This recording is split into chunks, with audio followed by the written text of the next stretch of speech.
I'm sure some of you guys went to bed and the Cubs were up 8-0. You felt great about life. Thought that one was in the bag. Hey, I'm with you. The Cubs blew it.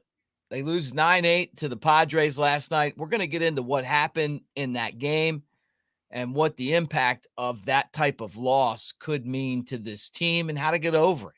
Also, a lot of injury issues right now with the Cubs, and it definitely reared its head last night. This is the Cubs Baseball Channel. Make sure you guys like and subscribe. Hit the bell so you know when we're dropping content. Let's talk some Cubs baseball. Here's your invitation.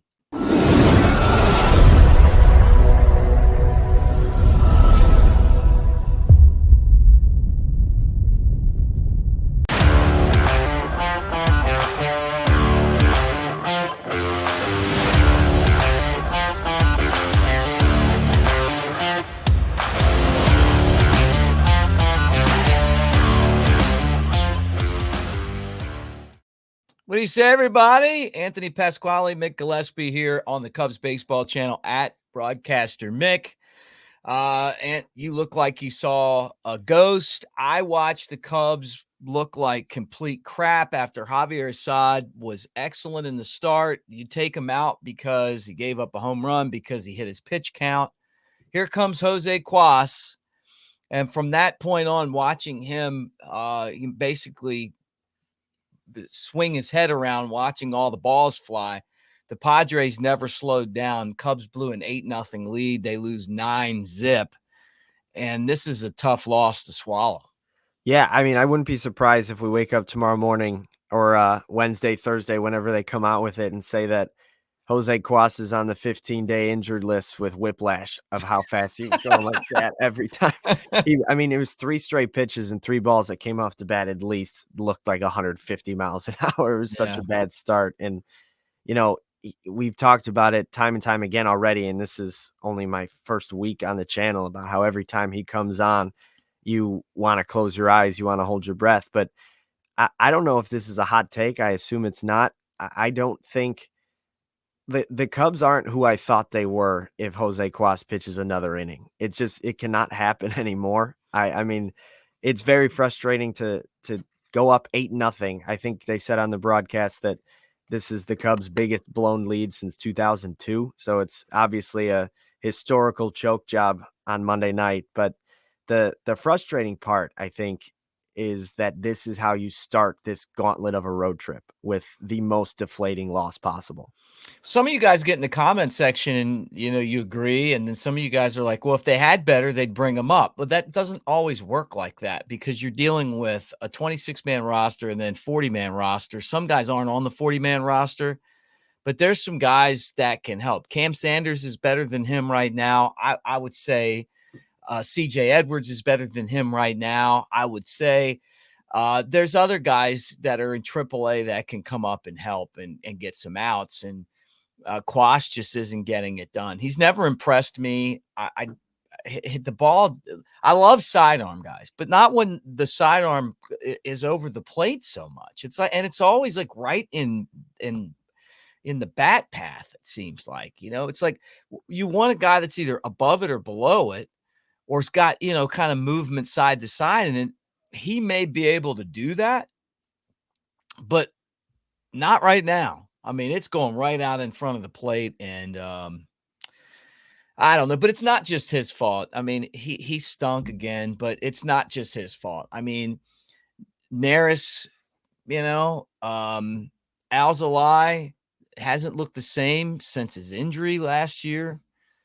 And then and I know you want to talk about that, but Merryweather's out 8 weeks plus with a rib stress fracture in his back. That sounds so painful.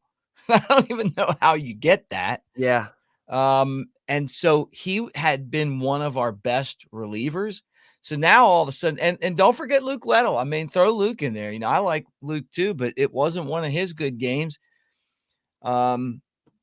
There's enough blame to pass around, but boy, when Caus came in and just got murdered out there, it just seemed like that woke the Padres up. I wasn't worried as much about the Cronenworth 2-run homer as I was just, them peppering Caus. No, and especially like you come into this game knowing after that Dodgers series, especially with the rain delay on Sunday, that your bullpen was going to be taxed. So, Counsell letting Assad go up over 100 pitches, especially with an 8-run lead and him giving up 0 up to that point, you can't be upset about that. And you also can't be upset that Assad, finally made a mistake. Like that's something that's going to happen. He's a young pitcher, but I said to the people I was watching the game with at the time, similar to what you said Greg Maddux used to say is, hey, if you score 8, you could give up 7, and he only gave up 2. You can't be mad at Assad.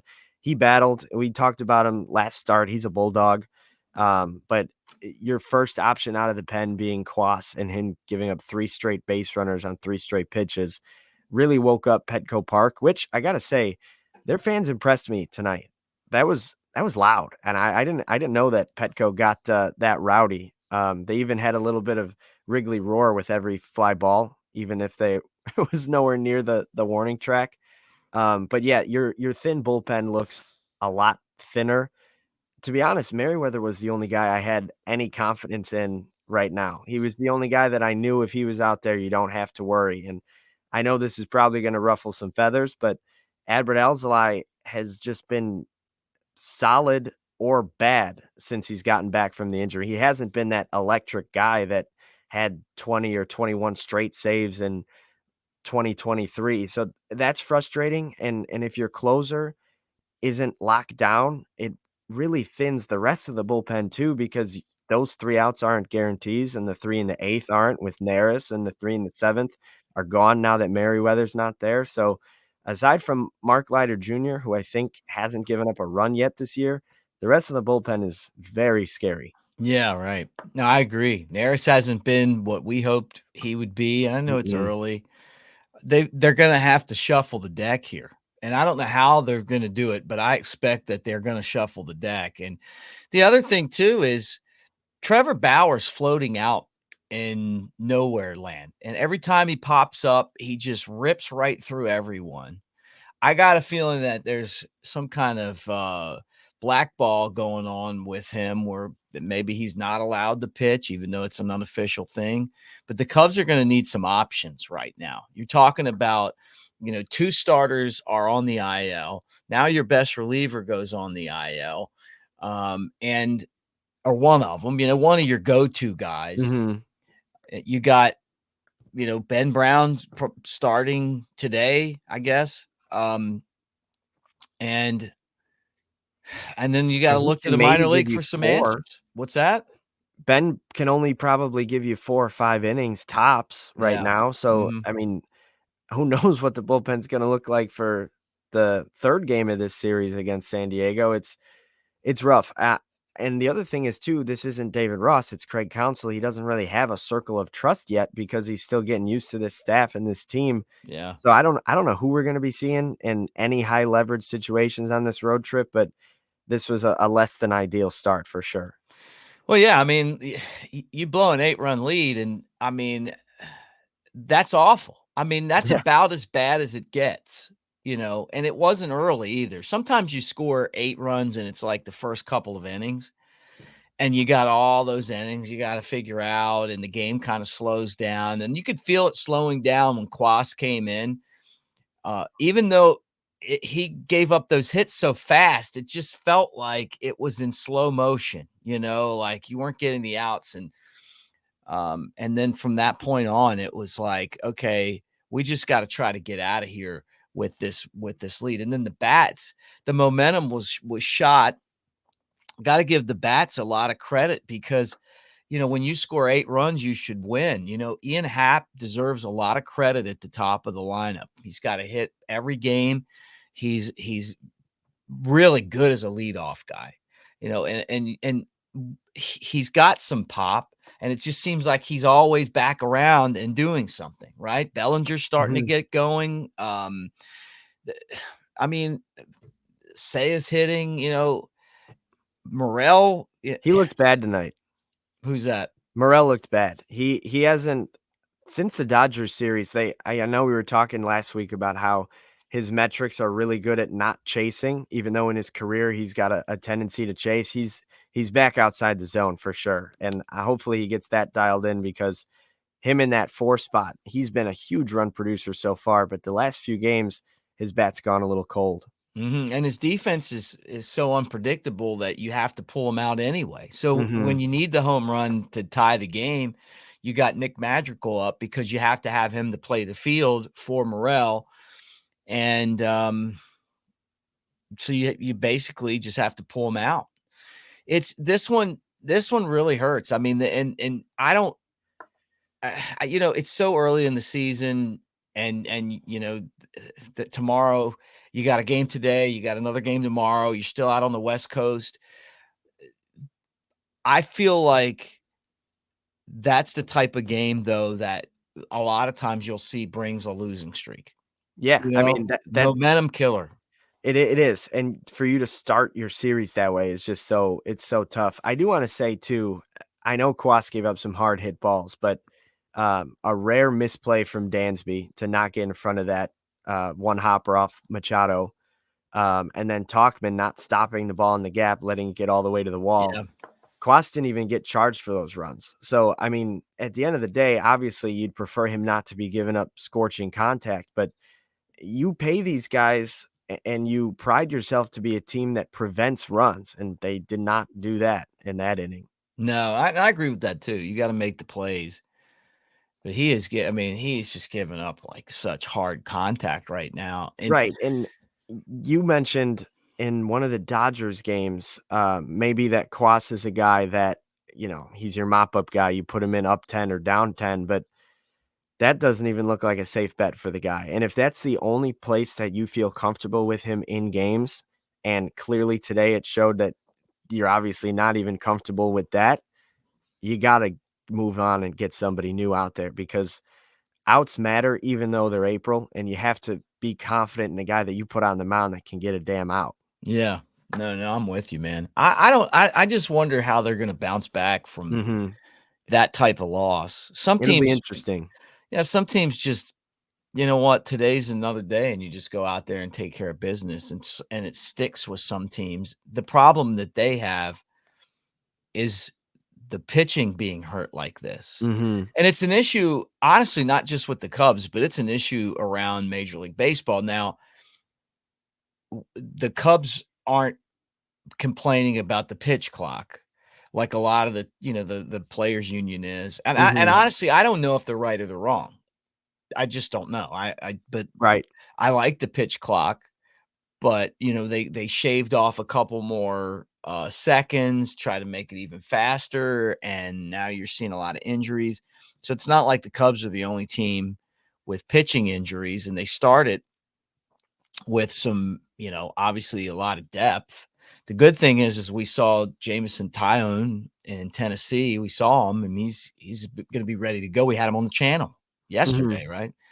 But it's still going to take him another, I'd say another couple weeks to get ready. At least, yeah. Justin Steele threw, not on the mound, but from flat ground. He's not going to be back until May sometime, I'm sure.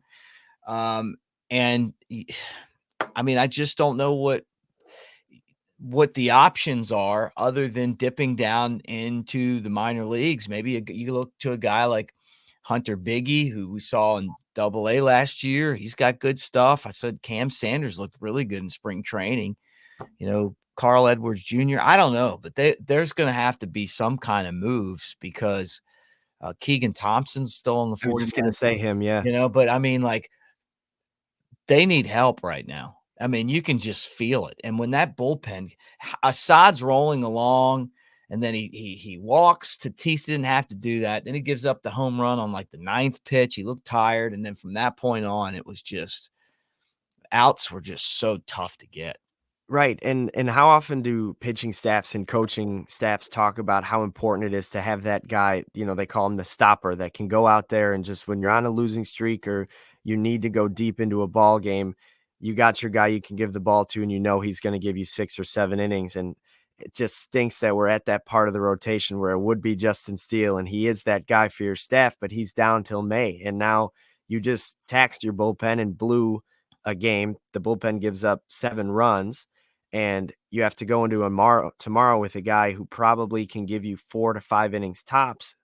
and you're missing your high leverage guys. Adbert pitched already. They were trying to squeeze 5 outs out of him. So he's probably down for tomorrow. Obviously, no Merryweather, no Little. So you might go, Ben Brown to Smiley to Leiter and hope you have a lead. Like Yeah. it's tough. Like that's going to be a game that's going to be hard to win. And then your bullpen is still taxed for the third game of the series. So Mhm. until you get Shota back on the mound, there's nobody that I feel like can get you more than 6 innings right now. And especially with Steele and Tyone down. But you mentioned the injuries around baseball. I will say, thankfully, none of the Cubs are elbows. And that seems to be like a huge thing right now. I know Shane Bieber and Spencer Strider and some of the other aces around the game.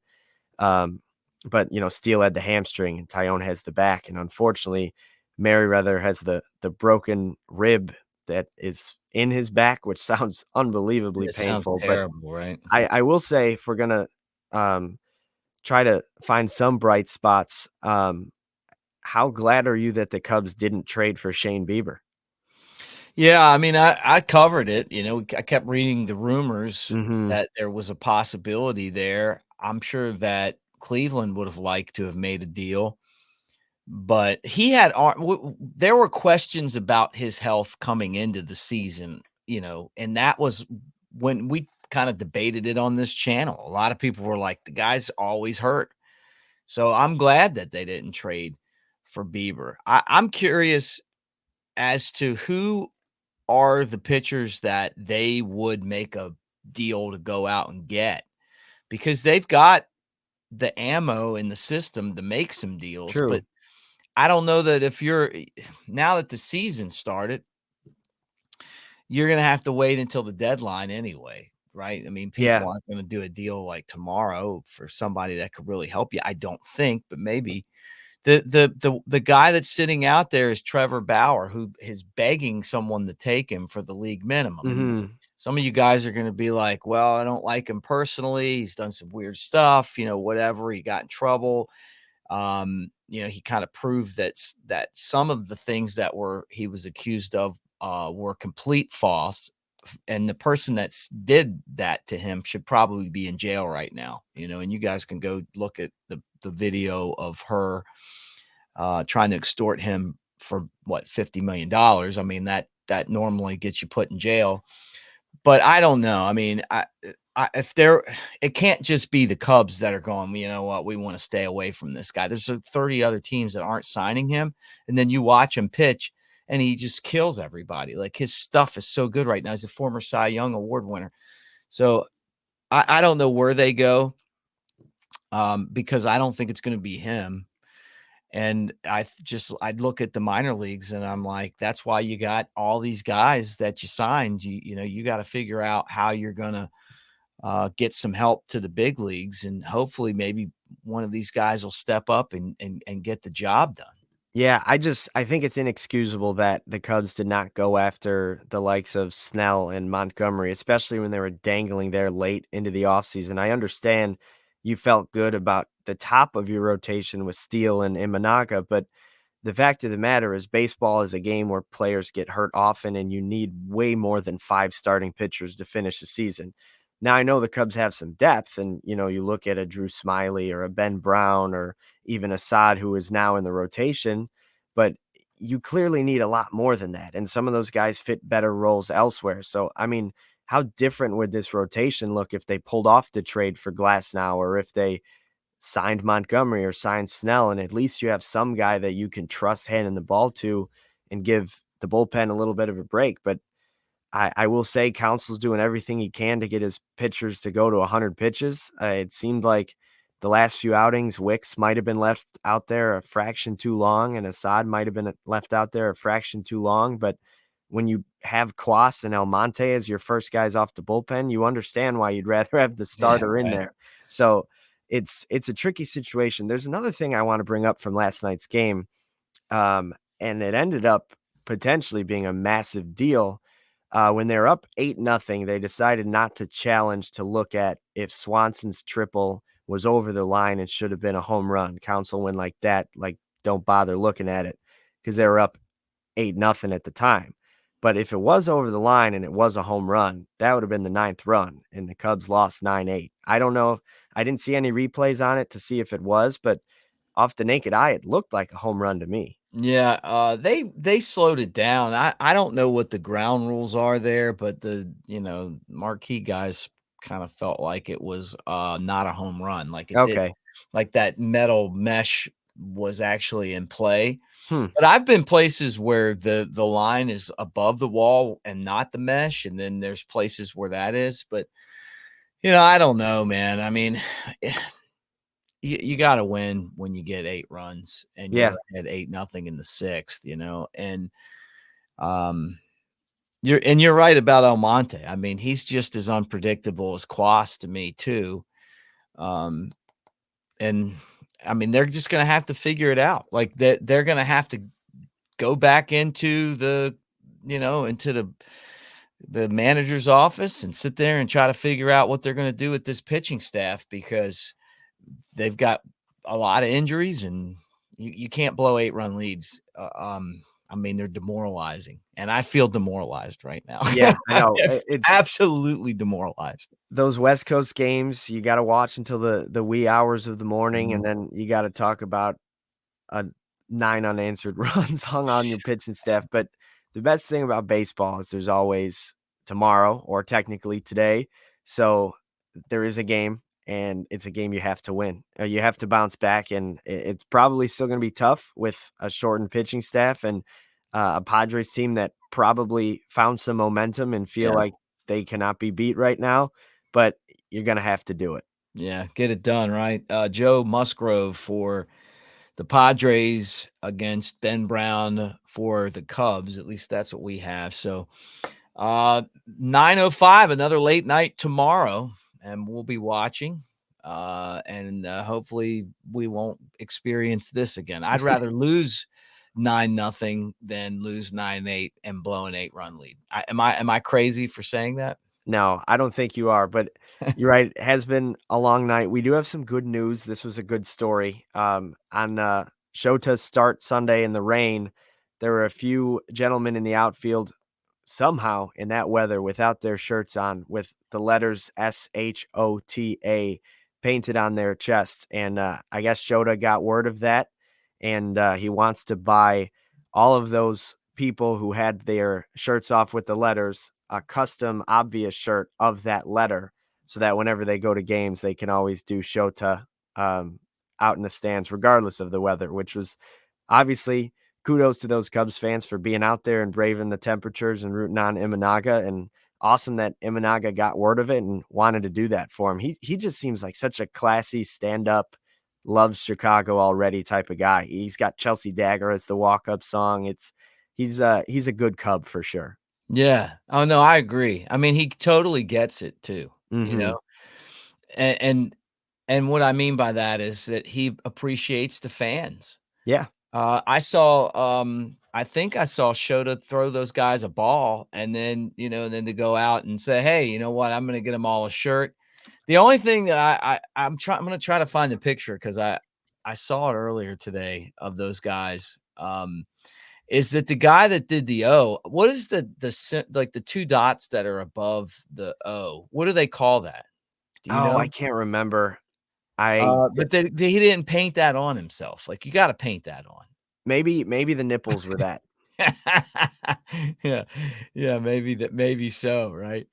But, but yeah, I think that, like, Shota has almost had like the Andre Dawson effect. Like, he took less money to come to the Cubs. He wanted to be a Cub, and he immediately has jumped into Cubs culture and has embraced the fans, and the fans have embraced him. It doesn't hurt that he's been excellent on the mound Yeah. either. But good for him, and that I thought that was cool as well. So we'll leave on a good note. All right, we'll talk to you guys later. I'm going to be keeping an eye out all day for moves and stuff, and if they happen, we'll jump on here and update you guys on that as well. Thanks for hanging out with us here on the Cubs Baseball Channel. Get in the comments section. Tell me what you're thinking. Maybe you are seeing things on the bright side, or maybe it's all gloom and doom. I want to hear from all you guys. Yeah. And let's hope that today turns out different than yesterday. Today is a new day. Go Cubs.